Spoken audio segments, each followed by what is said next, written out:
Şömine camı nasıl temizlenir? Bununla karşınızdayım. Şöyle bir döküm şömine kullanıyorum. Bunu bilerek temizlemedim. 2 hafta boyunca temizlemedim.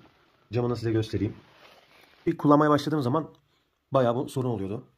Şöyle içteki camını da göstereyim size. Yoğun kirler oluyor. İsler oluyor.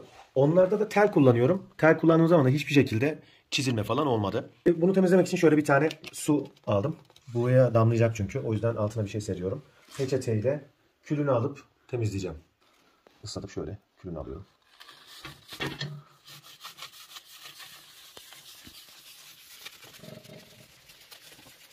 Kir var. Bunu da telle alacağım.